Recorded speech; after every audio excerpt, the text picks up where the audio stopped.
we are going to now design an automatic door lock system using RFID, Arduino, and integrating various other components. Here we have the LCD display, we have buzzers, LEDs, and a servo motor. The LCD here is required to show the status of our circuit, whether the circuit is ready to accept the card or if the access is accepted or it's denied. The blue LED next is just used to show whether the circuit is switched on or switched off. The green LED should light up if the access is granted. The red will light up if the access is denied, and it will be accompanied by a loud sound by the buzzer which will alert the people around. Next we have a servo motor which is going to act as a door lock and turn 90 degrees when access is granted. Finally, we have our RFID transceiver which is going to take the input from our tag. The connections are as follows. First, for the LCD, we have our SCL pin which is going to A5 pin of the Arduino. We then have our SDA pin which is going to the A4 pin of the Arduino. We have our VCC pin which is going to the 5 volts of our Arduino, and finally the ground pin which goes to the ground of the Arduino. The servo motor connections are: the signal wire, which is the yellow wire, goes to digital pin 8 of the Arduino. Our VCC pin goes to the 5 volts of the Arduino, and the ground pin goes to the ground of the Arduino. Next, our blue LED. The anode is connected to the 5 volts and the cathode is connected via a 220 ohm resistor to the ground. This is just to check whether our circuit is switched on or switched off. The anode of our green LED is connected to digital pin 7 and the cathode is connected via a 220 ohm resistor to the ground. The anode of our red LED is connected to digital pin 6 of the Arduino, and the cathode is again connected via a 220 ohm resistor to the ground. The positive pin of our buzzer is connected to digital pin 5 of the Arduino, and the negative is grounded. To create the instance for our LCD display, we need to know its address. So in order to do that, we have a scanner code right here, to which I'm going to connect the circuit we just made, verify the code and upload the code onto the circuit. First, make sure that you have the Liquid Crystal I2C library. If not, download it from the description below and add zip library. Once we have done that, open your serial monitor and you will find the address in a hexadecimal value. So here I have OX24, OX stands for hexadecimal and 24 is our address. We have to note this down. Once that is done, getting back to the code, I have first included the MFRC522 library. Since I have done this from Sketch and Import library, it has included the extended libraries as well. It would suffice if you simply included the MFRC522 library alone. We then include our servo library, Liquid Crystal I2C library, and SPI library. Now we create our instances. For LCD, we first evoke the library Liquid Crystal _I2C. Then we create a variable called the LCD, and then under brackets we first give the address that we found, the number of columns in our LCD, that is 16, and then the number of rows, which is 2. We've already seen how to create our instance for our MFRC522. We evoke the library, we initialize with the variable, and under brackets we are going to give the SS pin and the reset pin value. We then initialize our servo by giving it a variable name, which is SG90. Moving on, we are going to give a variable name to all the pins our LEDs and our buzzer pin is connected to.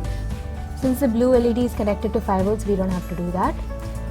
The rest of the LEDs, the green LED is connected to pin number 7, red to 6. Thus, we are giving them those variables in order to make it more convenient to program. Since the servo motor is connected to pin number 8, we are giving it a variable called servo pin to make it more convenient. Similarly, 5 for the buzzer pin.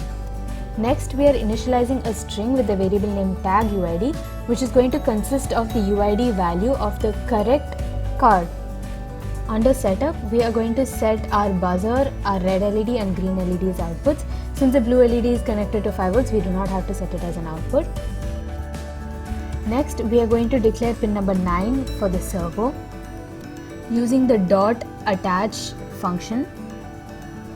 Then we are using the dot right function to set it as an initial value of 0 degrees. Our aim is to move it to 90 degrees. Next we are initializing our LCD screen. We are switching on its backlight. We are then initializing the SPI bus. We are initializing the MFRC 522 module and clearing everything on the LCD display. So under the loop, first we put LCD.setCursor 0, 0, which means the cursor is set to the 0th column and the 0th row, which is the top left corner of our LCD display. So if we are printing RFID door lock, the first letter, which is R, is going to be at the 0th column and 0th row position. We then print RFID door lock in that position. Next, we are setting our cursor to 0th column and 1st row, which means it's going to print the next text in the leftmost position in our bottom row. So at this position, it is going to print show your tag. Now, as we have seen in our previous code, we are going to use this piece of code in order to look for new cards and select one of those cards. Again, as shown in our previous code, it is going to initialize a variable which is of string type called tag, and in this string it is going to input via this for loop the UID value of our input card. Then we are going to convert the string to uppercase in order to be able to compare the strings. Now, using an if condition, we are going to check if the tag value matches the tag UID value, which we initialized above to be the UID value of the correct card.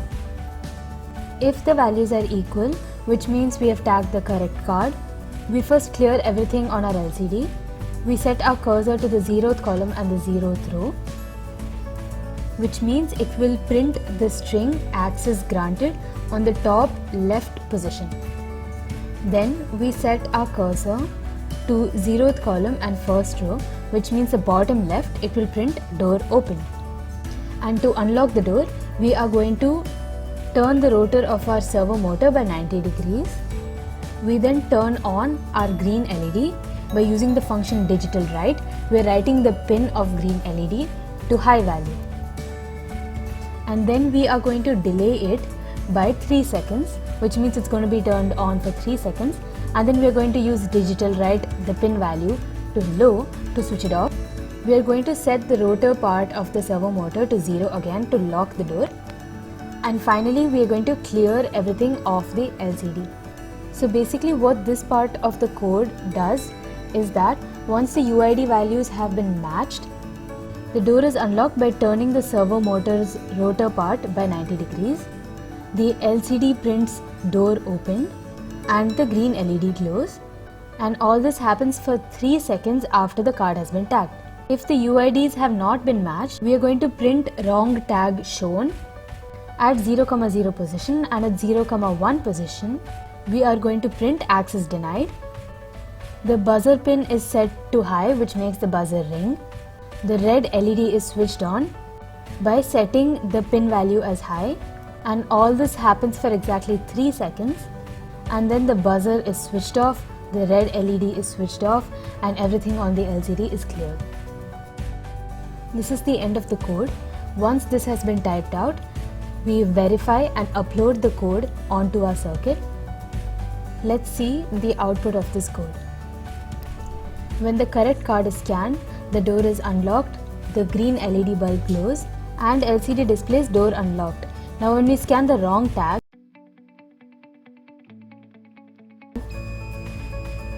the red LED glows and the buzzer is turned on. With this we conclude our project. Codes are down in the description below.